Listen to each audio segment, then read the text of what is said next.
오늘 이 시간에 화해라는 제목으로 함께 말씀을 나누겠는데요. 우리 한번 인사하겠습니다. 참 잘 오셨습니다. 여러분 왜 참 잘 오셨냐면 오늘 이 자리는 하나님을 만나는 자리이기 때문입니다. 그러니까 우리가 예배에 대한 신학적인, 신앙적인, 또 학문적인 여러 가지 정의를 우리가 내릴 수 있겠는데요. 간단하게 말하면 예배는 하나님을 만나는 것입니다. 그래서 삶의 예배라는 것은 내 일상의 모든 순간이 하나님과 동행하는 것, 마치 노아처럼 이것이 삶의 예배인 줄 믿습니다. 여러분, 성도의 삶에 있어서 예배는요 참으로 중요합니다. 그런데 이 중요한 만큼 이 예배에는 방해하는 이런 요소들이 참 많은 것을 보게 됩니다. 먼저는 내적인 방해 요소들이 있습니다. 그러니까 이 안에서 내가 예배하는데 방해하는 요소들이 있다는 거죠. 아마 이 자리에도 모르겠습니다. 한번 여러분 적용해 보십시오. 걱정거리가 있습니다. 예배 자리는 있지만 지금 머릿속에는 내가 지금 해결해야 할 걱정거리로 머리가 가득해 있습니다. 또 하나 해야 할 일이 있습니다. 걱정은 안 되지만 내가 앞으로 해야 될, 이번 주에 해야 될 여러분 그런 스케줄이 있습니다. 그러니까 우리의 머리가 지금 단순하지 않아요. 그러니까 뭔가로 산만합니다. 그래서 예배에 집중하기 어려운 분도 계실 것입니다. 또 어떤 분들은 한 주간 동안 살아오면서 마음속에 죄책감이 드는 분도 있을 거예요. 하나님과의 관계 속에서 죄인 줄 알면서도 나의 연약함을 통해서 내가 죄를 짓고 아직 하나님 앞에 내가 솔직하게 회개하지 못한 그런 껄끄러운 하나님과의 그런 관계 속에서 그런 마음의 상태를 가지고 있을 때 사실 우리가 예배에 집중하기 어렵습니다. 그리고 또 하나는 예배에 대한 기대가 없습니다. 오늘 예배 자리에 있지만 하나님 내게 어떤 은혜를 주실까? 하나님 내게 어떤 놀라운 역사를 하실까? 내가 어떤 하나님을 오늘 만나게 될까? 이런 기대와 사모함이 없을 때 사실 여러분 우리는 예배에 집중할 수 없고 이런 사모함과 기대함이 없는 마음이 결국 우리가 하나님 앞에 온전히 예배하는 것에 방해가 되는 것입니다. 이 안에서 나는 문제지요.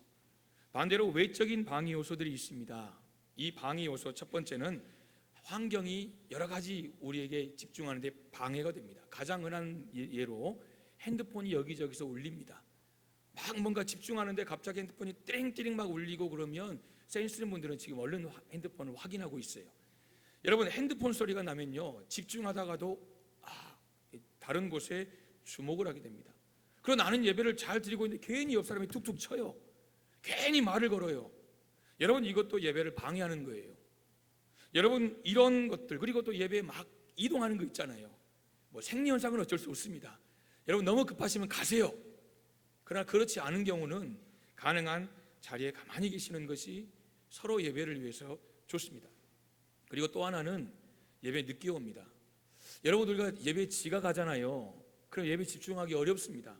그래서 예배는 우리가 찬양이 시작할 때부터 우리의 마음을 하나님 앞에 열고 하나님 앞에 임재 속에 들어가면서 우리 예배가 시작하는 거죠. 늦게 오시면 이 무더운 여름에요 더워가지고 이제 더위 식힐만 하면 예배 끝납니다. 그러니까 절대 예배에 집중할 수 없습니다. 그리고 또 하나 이 토요일 저녁 그러니까 주일 새벽 늦게까지 뭔가 어떤 일을 하고 나면 몸이 피곤합니다. 아무리 장사를 해도 몸이 피곤하면 여러분 예배에 집중할 수 없습니다. 그리고 또 하나 마지막 오늘 본문과 관련된 것입니다. 관계의 갈등입니다. 가족 간의 관계에 갈등이 있을 수 있어요.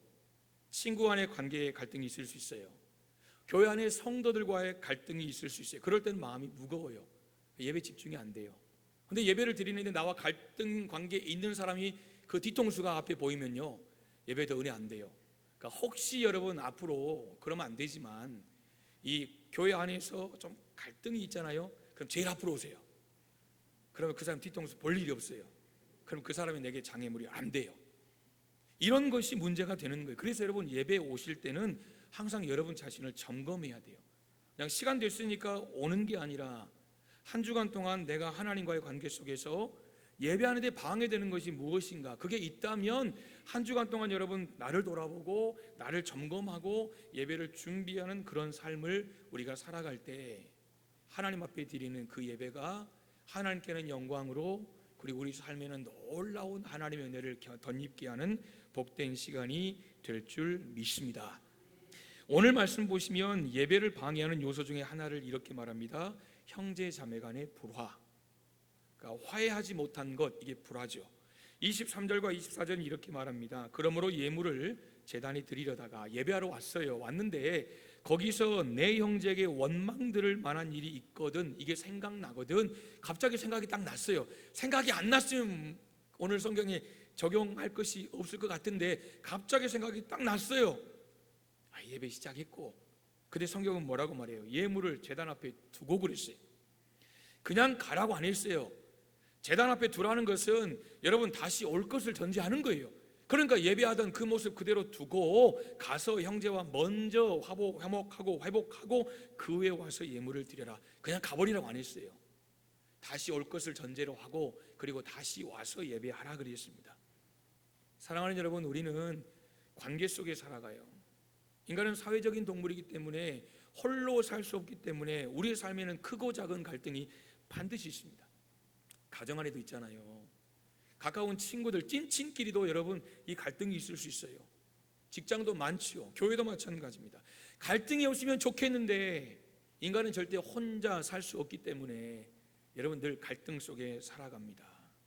그래서 우리가 갈등을 어떻게 잘 해결하는가, 틀어져 버린 관계를 어떻게 잘 화해할 수 있는가, 여러분 이것이 우리 인생에 정말 중요한 문제입니다. 그런데 문제는 이 갈등을 해결하는 것이 생각처럼 쉽지 않다라는 게 문제죠. 여러분 갈등이 있을 때요, 오늘 말씀처럼 화목하지 못할 때 우리 마음이 어떻습니까? 마음에 평화가 없어요. 모든 사람과 여러분 다 갈등이 있는 상태가 아니에요.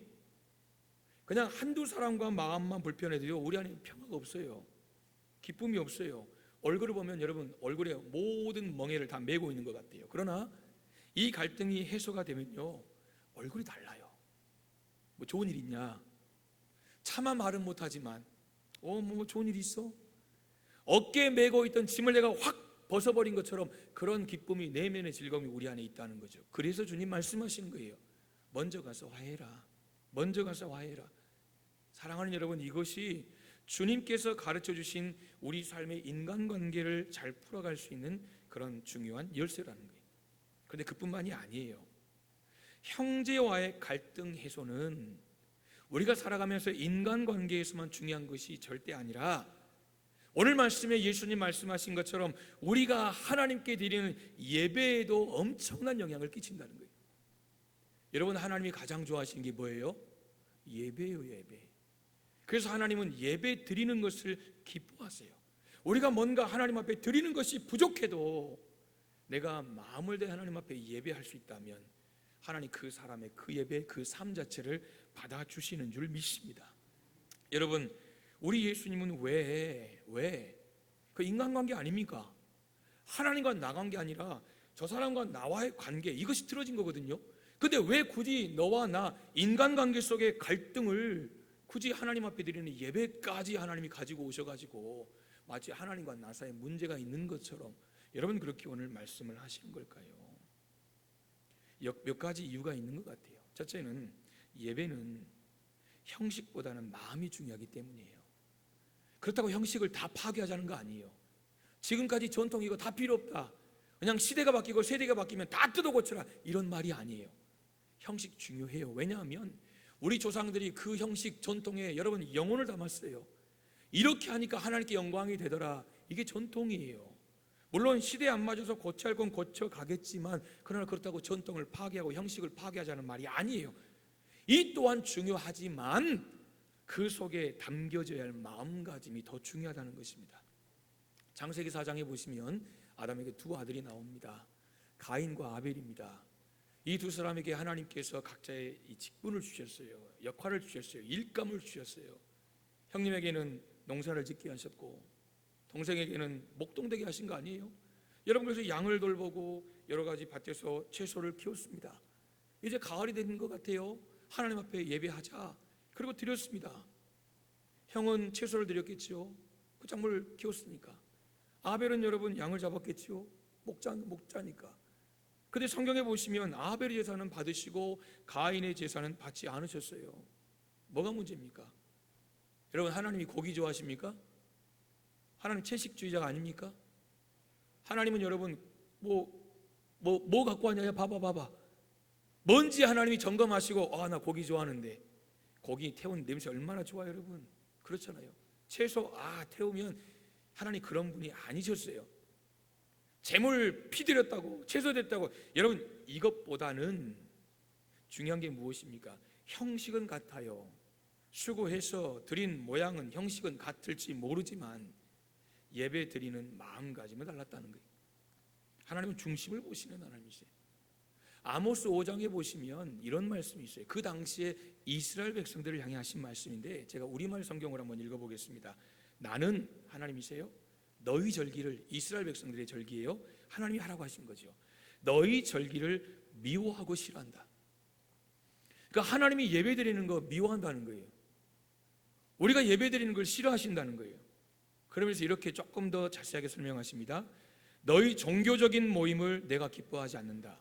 종교적인 모임이라는 것은 예배를 말하는 거예요. 절기를 지키는 거예요. 근데 하나님이 그거 기뻐하지 않으신대요. 이렇게 설명합니다. 너희가 내게 번제와 곡식 제사를 드려도, 너희가 살찐 짐승으로 화목제를 드려도, 너희는 내 앞에서 노래를 불러도, 너희가 켜는 하프 소리가 들려도, 그 다음 구절들 제가 읽지 않았어요. 여러분, 이렇게 됩니다. 드려도 내가 그것들을 받지 않을 것이다. 드려도 내가 돌아보지 않을 것이다. 노래 불러도 그거 그쳐라. 노래 불러도 악기 연주해도 내가 듣지 않겠다. 지금 이스라엘 백성들이 형식은 다 갖췄어요. 절기 되니까 하나님 앞에 드릴 것 다 드리고 할 것 다 하고 했는데, 문제는 뭐냐? 마음이 없는 예배라는 거예요. 중심을 쏙 빼버리고 그냥 그 자리에 앉아만 있더라는 거예요. 예배의 형식이 아니라 예배의 중심, 예배의 마음가짐을 강조하는 아모스 시대의 하나님의 말씀입니다. 사람은 겉모습만 볼 수 있습니다. 그 사람을 얼마든지 속일 수 있습니다. 여러분, 그렇잖아요. 사람의 눈 감쪽같이 속일 수 있습니다. 그러나 우리 하나님의 눈은 속일 수가 없습니다. 사람에게는 그런 척 통합니다. 그러나 하나님에게는 절대 그런 척, 이런 거 통하지 않습니다. 그래서 예배자는 늘 마음을 점검해야 하는 것입니다. 사랑하는 여러분, 예배를 드리는 마음이 다르면요, 감동도 다릅니다. 예배하는 사람의 마음가짐에 따라서 하나님이 부어주시는 은혜도 다른 것입니다. 그런 점에서 우리는 예배하러 나올 때마다 늘 먼저 내 속사람을 점검해야 됩니다. 우리가 예배에 나올 때 여러분, 정말 하나님이 주신 우리의 외모 가꾸고 오잖아요. 옷도 여러분 이렇게 또 막 꾸미고 오잖아요. 그럴 때 우리가 준비할 때 우리의 마음을 준비해야 되는 거예요. 하나님, 예배하러 갑니다. 지금 내 겉모습을 하나님 안에서 아름답게 꾸미고 있는데요, 내 속사람이, 내 내면이 하나님 앞에 예배자로 설 때 부족한 건 없습니까? 하나님, 내 중심이 하나님 앞에 드려지게 하여 주옵소서. 여러분, 하나님과 나 사이뿐만 아니라 나와 너 사이에 막힌 건 없는지 오늘 화해, 화목, 하나님 우리에게 그것을 원하시는 거예요. 왜요? 하나님은 우리의 예배의 형식이 아니라 우리의 예배의 중심을, 우리의 마음가짐을 보시기 때문이에요. 두 번째, 화해하지 않으면요, 예배의 중요한 부분들이 받아들여지지 않기 때문이에요. 그러니까 받아들여지지 않는다는 것은 내가 받을 수 없다는 게 아니라 하나님이 받지 않으신다는 거예요. 우리가 예배를 드릴 때마다 이제 지난주 공감에 대해서 말씀드릴 때 잠깐 말씀을 드린 부분이기도 한데요, 사도신경을 보시면 성도가 서로 교통하는 것과 이런 말이 나옵니다. 여러분, 성도가 서로 교통하는 것과 이 말은 사도행전 2장에 성도들이 서로 물질 나누고 뭐 이런 거 있잖아요. 근데 그 가운데 우리가 교통이라는 말을 같이 한 식탁에서 먹고 마시는 것, 여러분 이렇게만 생각하면 안 됩니다. 이것은 아주 작은 부분이에요. 교통이라는 것은 그냥 내가 오늘 와봐 한 끼 먹자, 그래서 함께 먹고 함께 마시는 것이 아니라 그리스도 안에서 내가 다른 사람을 위해 섬기는 것, 여러분 이것이 성도가 서로 교통하는 바로 그런 의미예요. 단순히 먹는 것, 즐기는 것이 아니라 내가 누군가를 위해서 서로 섬기는 거예요. 그 자리에서 함께 여러분 나 자신을 낮추는 거예요. 이게 여러분 성도가 교통하는 바로 그 의미라는 거예요. 그래서 서로 화해하지 않는다면, 서로 화목하지 않는다면 서로가 성도가 서로 교통하는 그 교통은 절대 이루어질 수 없는 거예요. 화해가 되지 않았습니다. 화목하지 않습니다. 내가 어떻게 그 사람을 섬길 수 있겠냐 그거예요. 여러분, 그러므로 교통한다라는 것, 우리가 다시 한번 하나님 안에서 돌아봐야 돼요. 주기도문도 마찬가지예요. 더 정확해요. 우리가 우리에게 죄 지은 자를 사하여 준 것 같이 우리의 죄를 사하여 주옵시고. 이 말이 뭐냐면, 하나님, 저 사람이 나한테 큰 실수했거든요. 근데 내 마음은 용납이 안 되는데요, 하나님, 말씀 읽다 보니까 하나님 용서라고 하셔서 제가 용서할게요. 근데 힘들어요. 하나님, 내게 힘 주시고 저 사람 용서하겠습니다. 하나님, 내가 용서한 거 보셨지요? 하나님, 이제 내가 하나님 앞에 지은 죄 용서해 주세요, 이거예요. 바꿔 말하면, 하나님, 저 사람 용서 못합니다. 죽어도 못합니다. 이 말은 뭐냐면, 하나님이 죽어도 내 죄, 내 허물 용서하지 마세요. 결국 이런 이야기예요. 여러분, 무서운 고백이에요. 우리가 우리에게 죄 지은 자를 사하여 준 것 같이 우리의 죄를 사하여 주옵시고라는 말은 무서운 말이에요. 우리가 우리에게 죄 지은 자를 용서하지도 않고 이 기도를 하나님 앞에 드린다는 것 자체가, 여러분, 뭔가 잘못된 거 아니에요? 이런 기도문을 과연 하나님이 우리가 드릴 때, 그런 상태에서 드릴 때 하나님이 과연 그 기도문을 받아 주실까라는 거예요. 어떤 목사님이요, 이 본문을 가지고 강하게 설교를 했대요. 여러분, 목회자가 설교할 때요, 여러분 혹시 오해하시면 안 돼요. 설교를 하다 보면 정말 악센트가 강해질 때 있거든요. 표정이 굳어질 때 있거든요. 그럴 때는 여러분 막 뭔가 이게 여러분이 싫고 막 정죄하고 싶어서가 아니라 그냥 마음 안에 안타까운 마음이 들어서 여러분 그럴 때가 있어요. 근데 어떤 목사님이 오늘 5장 23절에서 26절 이 본문을 가지고 설교를 하시다가 좀 강하게 설교를 했대요. 여러분, 형제와 화목하지 못하고 미워하고 분노하는 사람은 잘 예배 나오지 마세요. 여러분, 이렇게 설교를 했대요. 여러분, 목사님이 의중을 아시겠죠? 나오지 말한 거예요? 아니, 오늘 예수님 말씀 그대로 먼저 가세요. 화해하십시오, 여러분. 그리고 정말 화목한 마음으로 오셔서 예배하십시오. 그 예배 하나님 받으시지 않겠습니까? 근데 문제가 뭐냐면 그 다음 주날 보니까 여러분, 교회가 썰렁하게 비었더라는 거예요. 썰렁하더라는 거예요. 여러분 생각해 보세요. 만약 여러분이 목회자인데, 여러분이 목사로서 강단에 섰는데 여러분 설교를 했어요.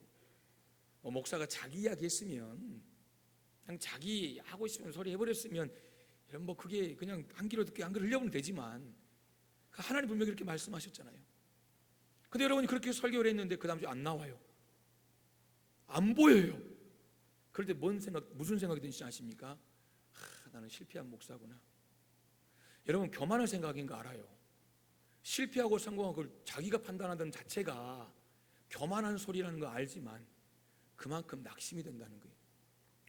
하나님 말씀이 들려도 변화가 없고, 세월이 지나고 시간이라도 여러분 정말 바위에 대고 소리치는 것 같은 변화되지 않는 그런 분들을 보면 여러분, 하나님, 내 목회는 여러분 이런 안타까운 마음들, 그런 생각으로 여러분 드리는 말씀이에요. 이 목사님 마음이 어떻겠어요? 이 마음을 가지고 한 집사님에게 전화를 했대요. 집사님, 내 마음 알잖아요. 내 마음 알잖아요. 그랬더니 이 집사님이 하시는 말씀이, 목사님, 내가 교회 안 나가면 안 나갔지 그 인간하고는 절대 화해 못합니다. 여러분, 제가 이 이야기를 듣고요, 와, 무섭더라고요. 내가 교회를 안 나가면 안 나갔지 내가 그 인간하고는 절대 화해 못합니다. 그 이야기 딱 듣는 거 이런 생각이 들어요. 그 집사님 구원 못 받았다는 생각 들었어요. 예수님의 사랑이 뭔지 모르는 분이다. 하나님의 십자가의 사랑을 깨닫지 못한 분이다. 저는 그 확신이 들었어요. 내가 교회를 안 나가면 안 나갔지 그 인간하고 절대 화해 못합니다. 여러분 생각해 보세요. 과연 이 성도님이 예수님 인격적으로 만났을까? 십자가의 그 사랑을 정말 깨달았다면 예수님의 십자가는 온 인류를 위해 오셨다는 것을 여러분 알 거 아니에요. 나만을 위해 오신 게 아니라 내가 절대 화해할 수 없는 바로 그 사람을 위해서도 오셨다는 것을 여러분 깨닫는 게 십자가의 사랑 아닙니까? 하나님과 인간의 화목, 인간과 인간의 화목을 이루시기 위해서 십자가 지신 거예요. 단순히 하나님과 나만을 위해서, 그냥 우리가 이 땅에 살고 살아가는 죄를 위해서만 오신 게 아니라 너와 나, 우리를 위해서 이 땅에 오셨다라는 것입니다. 사랑하는 성도 여러분, 그러므로 오늘 말씀처럼 화목하지 않으면 예배의 중요한 부분들이 하나님께 연락될 수 없다라는 것을 우리는 기억을 해야 돼요.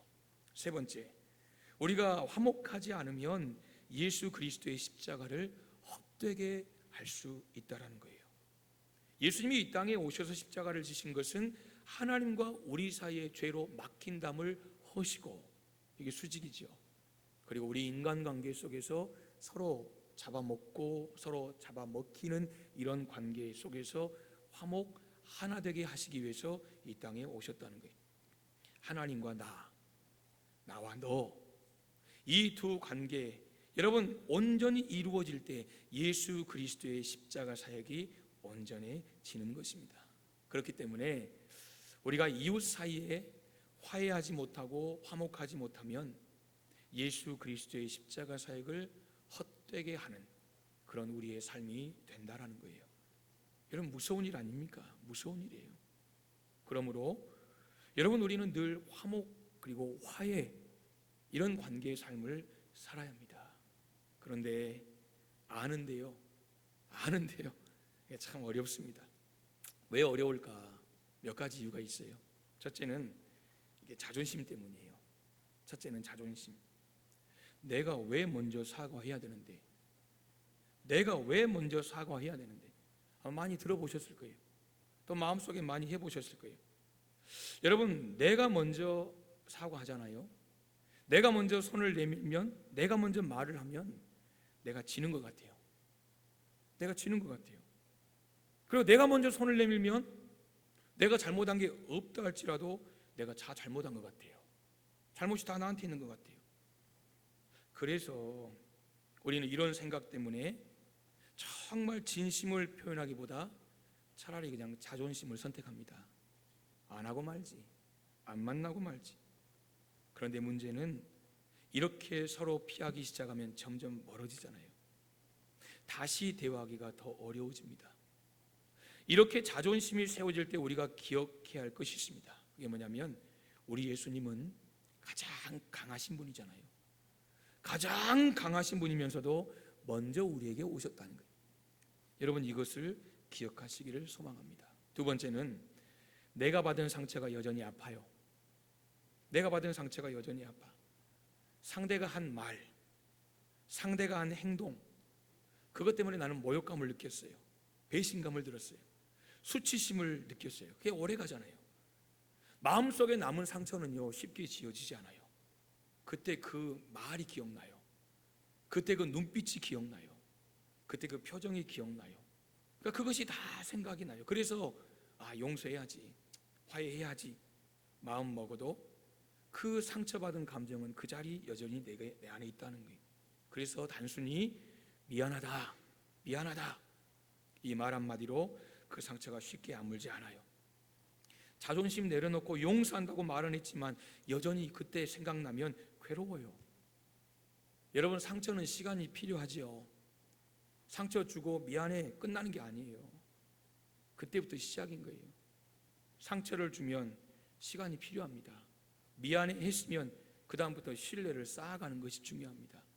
신뢰가 쌓아지면 상대가 오케이 하는 순간 여러분, 이제 다시 화해가 되는 것입니다. 근데 우리가 실수하는 게 그거죠.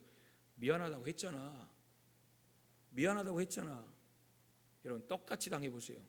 미안하다고 하면 되나? 안 되거든요. 여러분, 상처는 시간이 필요합니다. 그리고 그 다음부터 신뢰를 다시 쌓아갈 수밖에 없는 거예요. 신뢰를 다시 쌓아가야 내 안의 상처가 치유가 되는 것입니다. 그러므로 여러분, 기억하십시오. 화해는 감정보다는 내 의지와 믿음으로 시작하는 거예요. 그래서 기억은 해요. 잊혀지진 않아요. 그러나 품겠다는 결단이 여러분 화해의 시작인 거예요. 상처가 여전히 있어요. 세 번째, 상대가 바뀌지 않을 것 같아서 그렇습니다. 내가 먼저 손 내밀어도, 내가 먼저 용서해도 저 사람 또 그러겠지. 상대방의 한 번, 두 번 반복된 행동이 결국 실망하게 만들고 포기하게 만들어요. 그래서 우리는 화해받아 똑같다는 마음을 가져요. 그런데 여러분, 여기서 우리가 기억할 게 하나님 말씀이에요. 예수님은 우리의 변화 여부와 상관없이 우리를 용서하셨어요. 로마서는 말씀 이렇게 기록합니다.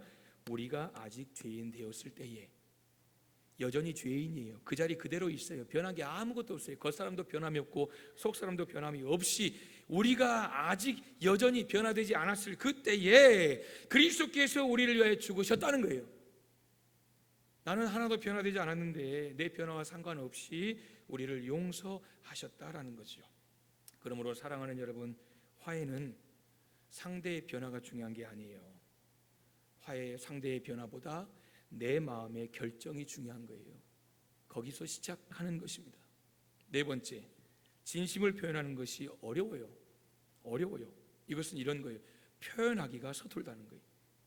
화해를 하려면요, 내 마음을 드러내야 돼요. 저 사람한테 뭔가를 이야기해야 돼요. 나 감정 상했다. 아니면 내가 미안하다. 뭔가 내가 잘못했다는 것을 시인을 해야 돼요. 피해자든 가해자든 내 마음을 드러내야 한다는 것, 즉 표현을 해야 돼요. 그런데 그게 어려워요. 어색해요. 그래서 잘 안 돼요. 솔직히 나는 나한테 그게 서운했어. 솔직히 너 그런 거 나 정말 속상했거든. 여러분, 우리는 이런 말을 사실 잘 연습해 본 적이 없어요. 여러분, 안 그렇습니까? 뭔가 누군가와 관계 속에서 여러분 미안해 라고 말하는 것조차 어색해하고 무거워하는 사람들이 있어요. 그 말을 못해요. 미안해, 미안한 감정이 들면 미안해 라고 하면 되는 거예요. 그럼 끝나는 거예요. 그런데 그 말을 못해요. 미안해. 때로는요, 어떻게 말해야 될지 몰라요. 그냥 넘겨버려요. 그러니까 감정을 말하려면, 그러니까 내 속마음을 표현하려면 그냥 목이 메여요. 그냥 뭔가를 말하려면 그냥 울어버리는 사람들이 있어요. 말이 꼬이는 사람들이 있어요. 그래서 그냥 말 안 해버려요. 피해버려요. 그게 이제 짜증으로 표현해요. 사랑하는 여러분, 그러나 하지만 진심이라는 것은 복잡한 말보다는 짧고 정직한 말에서 전달되는 거예요. 우리가 알잖아요. 진심이 느껴지잖아요. 미안해. 내가 진짜 미안해. 고마워. 진짜 고마워. 사랑하는 여러분, 기억하되 품자. 이런 선택이 필요한 것이 화해라는 거예요. 기억 안 하면 좋겠지요. 근데 기억이 지워질 때까지 기다리면 화해를 못하는 거 어떻게 합니까? 기억하지만 잊어가는 거예요. 기억되지만 여러분 품는 것, 그게 바로 화해의 시작이라는 거예요. 다섯 번째, 상대가 사과를 안 해요. 사과를 안 해요. 여러분, 화해는 쌍방의 노력이 필요하죠. 쌍방입니다. 근데 현실은 항상 그렇지 않아요. 그래서 왜 나만 항상 참아야 되는데? 왜 나만 항상 참아야 되는데? 억울합니다. 먼저 다가가는 것을 포기합니다. 그러나 예수님은 우리에게 말씀하세요. 오늘 말씀하세요. 상대가 아니에요. 예배 드리다가 갑자기 생각나면 그 사람이 올 때까지 기다리라 하지 않으셨어요. 네가 가라 그랬어요. 네가 가라. 예수님은 우리에게 상대가 아니라 나 자신부터 화해의 마음을 품으라고 말씀을 하셨습니다. 여러분, 그럼 어떻게 해야 되는데요? 이런 여러 가지 어려움이 있는데 어떻게 하라는 거예요? 몇 가지 방법이 있습니다. 이번 한 주간 여러분 혹시 마음 안에 불편함이 있다면 이렇게 한번 해보세요. 첫째, 하나님께 이야기하세요. 사람에게 말하기 전에 먼저 하나님과 이야기하세요. 여러분, 그렇다고 미사고 쓰지 말고 하나님 앞에 솔직하게 여러분의 마음을 이야기하세요. 하나님, 나 저 사람이 싫어요. 저 사람 미워요. 한 공간 안에 함께 호흡하고 있는 것도 싫어요. 여러분, 솔직히 그럴 수 있잖아요. 우리 연약함이 그럴 수 있거든요. 솔직하게 하나님 앞에 고백하세요. 하나님은 용서하고 하나님은 다가가라고 하셨는데 하나님, 나는 싫어요. 어떻게 해요? 하나님, 솔직하게 이야기하세요. 하나님 앞에 구하면요, 하나님이 내 마음을 바꾸시거나 아니면 상대방의 마음을 변화시키시거나 관계 회복을 위한 방법을 알게 하시거나 내게 용기를 주시거나 분명히 하나님은 역사하실 거예요. 하나님께 마음껏 아뢰세요. 두 번째, 항상 먼저 다가가세요. 이건 가해자든 피해자든 상관없어요. 여러분, 가해자일 때는 당연히 먼저 가야 되는 게 맞지만 피해자는 내가 피해봤는데, 내가 손해봤는데, 나 아무 잘못 없는데, 여러분 그럴 수 있습니다. 그러나 성경은 그거 가리지 않아요. 내가 가해자든 내가 피해자든 먼저 다가가길 원한다는 거예요. 여러분, 상대방이 행동을 취할 때까지 기다리지 말라는 거예요. 먼저 가라는 거예요. 내가 뭔 잘못을 했다고, 잘못한 사람이 사과해야지, 이런 생각하지 말라는 거예요. 내 감정이 이끄는 대로 내 자존심을 세우다 보면 여러분 절대 화해 못합니다. 관계 안 풀립니다. 오늘 분명히 말하잖아요. 먼저 가서 그랬어요. 여기서 먼저 가서는 두 가지 의미라고 저는 생각해요. 하나는 성경 표현 그대로 먼저 예배 드리기 전에 먼저 가서 정리하고 와라, 이거예요. 그리고 또 하나는 네가 먼저 가라. 네가 먼저 가라. 왜요? 이 사람 지금 예배하는 사람이거든요. 예배하는 사람이라는 건 상대가 예수 믿는지 안 믿는지 몰라요. 근데 지금 하나님께서 이 사람이 왔다는 것은 둘 중에 먼저 예배하러 온 사람이 누구든지 하나님 앞에 예배하는 사람이라면, 예배자라면, 하나님의 자녀라면 가라는 거예요. 먼저 미루지 말라는 거예요. 갈등 시간 해결책이 아닙니다. 절대 세월이 약이 되지 않습니다. 언젠가 되겠지, 그러다가 더 깊어집니다. 막연한 기대 이딴 거 필요 없습니다. 가능한 빨리 얼굴 맞댈 시간을 가지고, 그렇지 않으면 분노만 깊어집니다. 더 심각해집니다. 그리고 세 번째, 지난 시간에 공감에 대한 말씀 나눴지요. 상대방의 감정에 공감하는 거예요. 동의한다는 게 아니에요. 동의해라, 이게 공감이 아니에요. 동의는 할 수 없다 할지라도 공감해 보려고 노력하라는 것입니다. 내 생각은 당신과 다르지만 얼마나 힘들었으면 그랬을까. 공감하려고 노력해 보라는 것입니다. 동의하지 않더라도 이해한다는 표현으로 고개를 끄덕이는, 여러분 그런 여유는 가지라는 것입니다. 그리고 네 번째, 나에게도 잘못이 있다는 것을 기억하라는 것입니다. 만일 우리가 관계 속에서 정말 진지한 해결책을 원한다면 여러분 이걸 꼭 기억해야 돼요. 모든 갈등의 원인은 상대가 아니라는 거예요. 100대 0이 어디 있습니까? 여러분 100대 0은 없는 거예요. 그러므로 우리는 상대를 바라보아야 하겠지만 그 이전에 자신의 실수나 죄를 인정하는 것에서부터 우리는 시작을 해야 돼요. 나는 다 옳다. 그런 사람이 어디 있어요, 이 세상에. 완전히 교만한 사람이죠.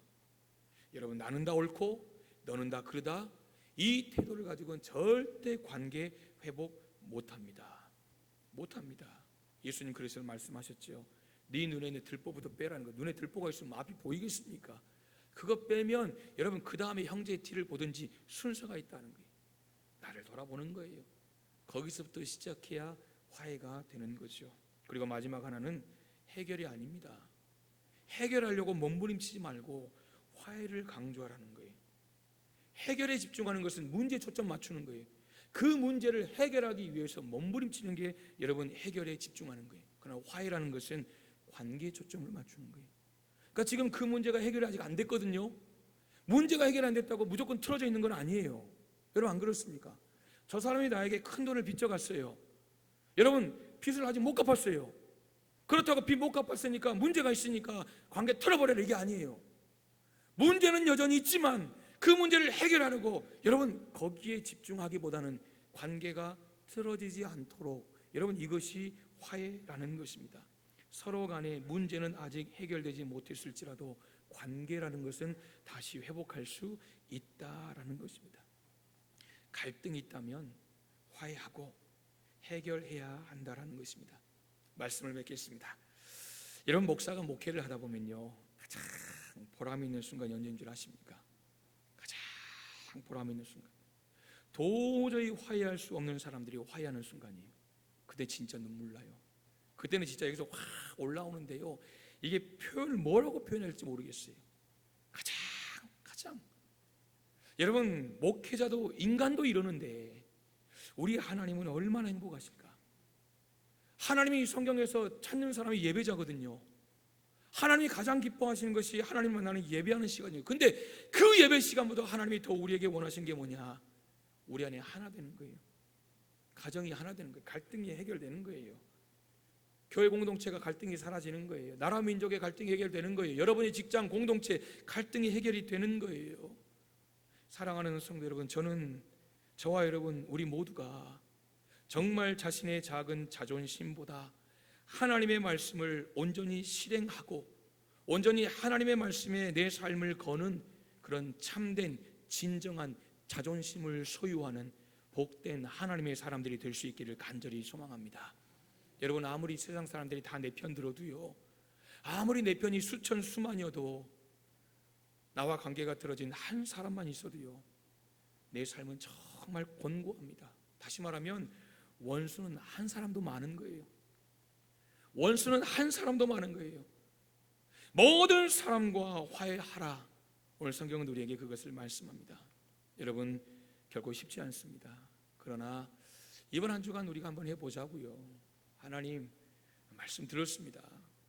말씀이고 내 삶은 내 삶이고 절대 변화 없습니다. 그냥 주님 앞에 갈 때까지 그렇게 살 겁니다. 그러나 하나님 말씀이 참 마음이 아프네요. 하나님 말씀이 참 나 그렇게 살기 싫은데, 그렇게 살기 어려운데, 하나님 아버지, 그러나 말씀이 그렇게 말씀하시니 하나님 일단 기도 시작하겠습니다. 기도하겠습니다. 하나님이 내 마음을 감동시켜 주시고 하나님이 상황과 환경을 바꿔 주셔서 닫힌 문이 열리게 하시고, 하나님 정말 이 막혔던 문들이 활짝 열려서 모든 관계가 주 안에서 화해하고 화목한 관계가 되게 하여 주옵소서. 저는 믿습니다. 우리가 그렇게 기도하기 시작하면 이미 하나님께서 그렇게 역사하실 줄 믿습니다. 여러분, 이번 한 주간 우리 모두가 그렇게 살아갈 수 있는 그런 은혜를 누릴 수 있는 저와 여러분 되시기를 주님의 이름으로 축복합니다. 아멘. 하나님 아버지, 은혜를 감사합니다.